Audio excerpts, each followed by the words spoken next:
अगर अपने बगीचे में एक ऐसी चमक चाहिए जो कभी फीकी न पड़े, तो चलिए मिलते हैं टिकोमा स्टैंस से। इसे येलो बेल्स भी कहते हैं और ये सच में कमाल का पौधा है। और देखिए, ये पौधा सिर्फ दिखने में ही सुंदर नहीं है। एक बार इसके कुछ राज पता चल जाए ना, तो इसकी देखभाल करना बच्चों का खेल बन जाता है। तो इस सफर में हम एक सही पौधा चुनने से लेकर उसे हर मौसम में खुश रखने तक की पूरी कहानी समझेंगे। चलिए, सबसे पहले तो ये जानते हैं कि ये ट्रम्पेट फ्लावर आखिर है क्या चीज। तो ये है टिकोमा स्टैंस, अमेरिका का रहने वाला, बहुत तेजी से बढ़ने वाला और हमेशा फूलों से लदा रहने वाला पौधा। अब एक मजेदार बात, इसके इतने खूबसूरत फूलों में कोई खुशबू नहीं होती, लेकिन इसकी मौजूदगी ही इतनी शानदार है कि एक कमी महसूस ही नहीं होती और ये किसी भी गार्डन का स्टार बन जाता है। अब एक बहुत काम की बात, इसकी 2 तरह की किस्में आती हैं। एक तो है पेड़ या बेल वाली, जो 25 फीट तक लंबी हो सकती है, मतलब बहुत बड़ी। ये अक्सर सड़कों के किनारे दिखती है। लेकिन घरों के लिए, खासकर गमलों के लिए, इसकी बॉनी यानी ड्वार्फ वैरायटी बेस्ट है। ये छोटी और झाड़ीदार रहती है और आपके आंगन या बालकनी के लिए बिल्कुल परफेक्ट है। ठीक है, तो पौधे से जान पहचान हो गई। अब देखते हैं कि इसे लगाने की तैयारी कैसे करनी है, क्योंकि सही शुरुआत ही सब कुछ है। बस 3 चीजें याद रखनी है, जिन्हें हम 3 S कह सकते हैं। पहला S है सन, यानी धूप। इसे दिन में कम से कम 6 से 8 घंटे की सीधी धूप चाहिए ही चाहिए। दूसरा S है स्पेस, मतलब जगह।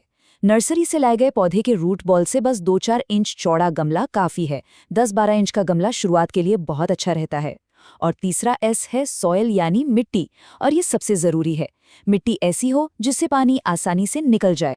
तो परफेक्ट मिट्टी बनाएं कैसे? बहुत आसान है।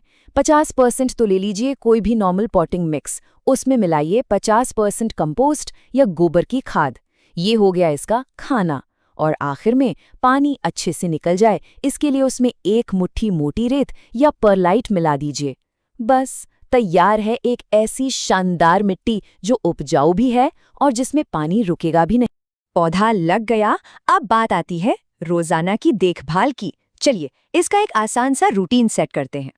यहाँ एक नियम गांठ बांध लीजिए। पानी तभी देना है जब मिट्टी पूरी तरह से सूख जाए।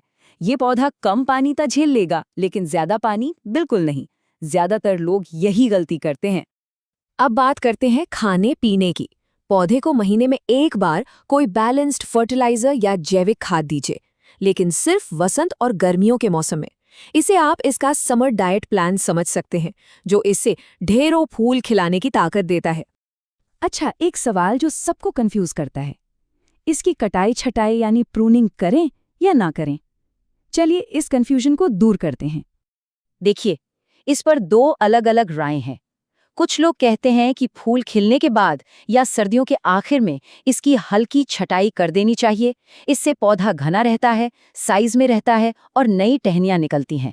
वहीं कुछ लोगों का मानना है कि इसे कभी नहीं काटना चाहिए, क्योंकि फूल तो नई शाखाओं पर ही आते हैं जो अपने आप उगते हैं। तो यहाँ फैसला इस बात का है कि आपको कैसा पौधा चाहिए। अगर पौधे को एक खास शेप देना है तो हल्की कटाई करें, वरना इसे अपने हाल पर छोड़ दें। अब जैसे जैसे सर्दियां आती हैं, इस पौधे की जरूरतें भी एकदम बदल जाती हैं। दिसंबर से जनवरी तक ये पौधा एक तरह से सो जाता है। इसे डोरमेंसी कहते हैं।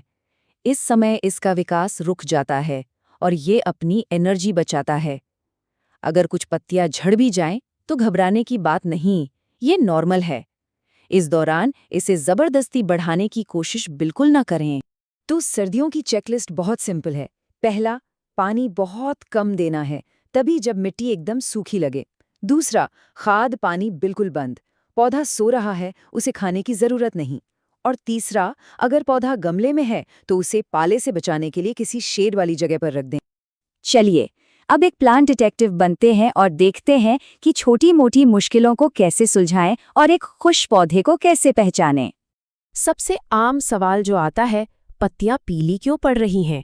इसका नंबर 1 कारण लगभग हमेशा एक ही होता है। या तो पानी ठीक से निकल नहीं रहा है या फिर पानी बहुत ज्यादा दिया जा रहा है। तो सबसे पहले चेक करें कि गमले में नीचे छेद है या नहीं, और पानी देने से पहले मिट्टी को पूरी तरह सूखने का मौका दें। खाद डालने से पहले हमेशा मिट्टी की नमी चेक करें। ज्यादातर मामलों में सिर्फ पानी कम करने से ही प्रॉब्लम सॉल्व हो जाएगी। कभी कभी इस पर स्पाइडर माइट्स या व्हाइट फ्लाइज जैसे कीड़े लग सकते हैं। इसके लिए कोई केमिकल डालने की ज़रूरत नहीं है, बस एक ऑर्गेनिक नीम ऑयल का स्प्रे करें, ये बहुत असरदार होता है। और अगर चाहते हैं कि ये सुनहरी धूप और भी फैले, तो वसंत या गर्मियों में इसकी 4 से 6 इंच की कटिंग से आसानी से नए पौधे तैयार किए जा सकते हैं। दोस्तों और परिवार को देने के लिए इससे अच्छा तोहफा क्या होगा? तो चलिए सारी बातों को 3 गोल्डन रूल्स में समेटते हैं। नियम नंबर 1, इसे भरपूर बिना रोक टोक वाली धूप दीजिए। नियम नंबर 2, जब भी शक हो कि पानी दें या न दें, तो इंतजार करें और मिट्टी को सूखने दें। और नियम नंबर 3, गर्मियों में खिलाएं पिलाएं, सर्दियों में आराम करने दें। तो इन तरीकों से कोई भी अपने बगीचे में कम मेहनत में ये शानदार सुनहरी चमक जोड़ सकता है।